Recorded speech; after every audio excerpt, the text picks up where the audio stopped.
Given your experience, Ivana, how would you summarize what needs to be done in order to create a rule of law and in a democracy way?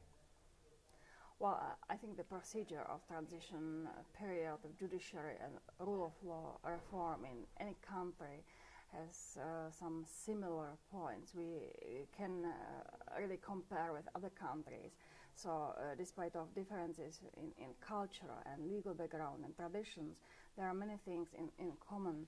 And I think there are 3 points, there are more, but probably 3 are the most important to take in account, which first, I believe, is the independence of judiciary and the independence of judges, and explanation of its meaning, because in post-revolutionary countries, nor judges nor the public usually understand what the independence means, and it's very difficult to achieve something if you don't understand it.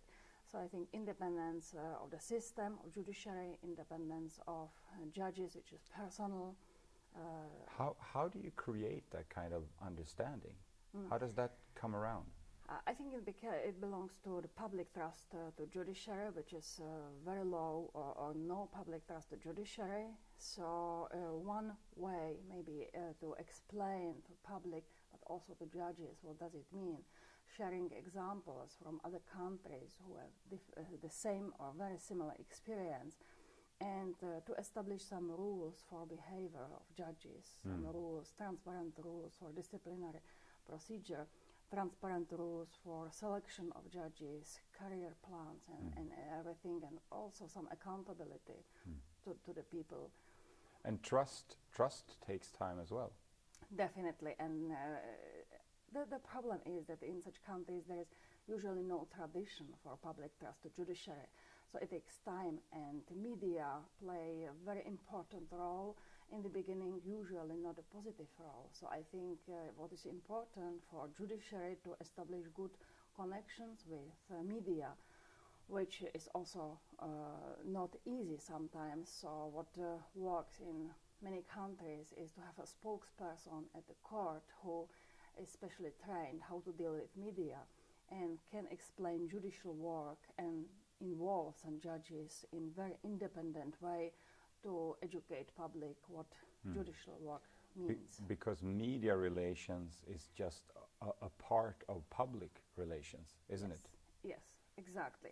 And media, and that's what Tunisian judges complain on, media usually criticize judiciary, but the problem is that the criticism is not based on knowledge, it's just criticism without understanding, because journalists usually don't have legal education, they don't have experience, so it should be mutual understanding from media part and also from judicial, and it can improve public trust a lot.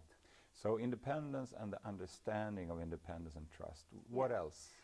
The second quite big point, I believe, is court administration, because judges are overloaded in all the countries, and the system requires judges to do a lot of simple administrative work, what can be done by specially trained clerks, and so I believe to improve the system, also improve procedure law, because sometimes writing judgments with all the reasonings which procedural requires is a nightmare for many judges, takes a lot of time, and also it means that judiciary is very slow, and there's no reason for that.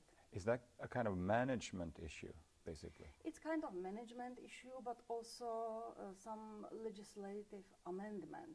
Some procedural rules should be amended, and to delegate some very simple judicial work to specially trained clerks probably needs some special legislation, or at least to amend legislation they have, but also it works in many countries, this experience, and I believe that it would change the judiciary significantly.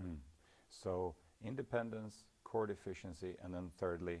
And thirdly, I think, which is quite important, is to find a way how to combine culture, traditions, and customs from the country with a modern standard for human rights and the rule of law. And it should be kind of balanced. And when the judges or judiciary find this way, I believe that Tunisia has a great potential to be wonderful inspiration for other countries, because in history, in traditions here, there are many good examples how to combine the rule of law and independent, efficient judiciary. Because sometimes we see, for example, Sharia laws and rule of law as something separate. But what you're saying is that this really can be combined and a new pathway. Yeah, the problem with application of Sharia law now, which is, I don't think it's the case of Tunisia, is that the practice is based more on traditions than by religious law itself. So I think, and it's very difficult to change traditions, so I think to find the best way from traditions to combine with modern principles, I believe it will work. And Tunisia is on the probably very promising way to find this combination, as some small changes already we can see.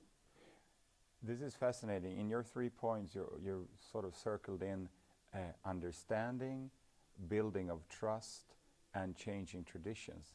3 things that takes a very long time. Yeah. How long would you say a transitional period is? Well, I don't mean changing traditions. No, but I mean to use some good from traditions, to use it, because I don't think it's possible to change traditions. So not to change traditions, but to extract something very useful and beneficial from traditions to the modern standard. But still, you're talking about long-term processes. Definitely. How long is a transitional period? Well, in the Czech Republic, we are 25 years after the revolution, and maybe another generation needs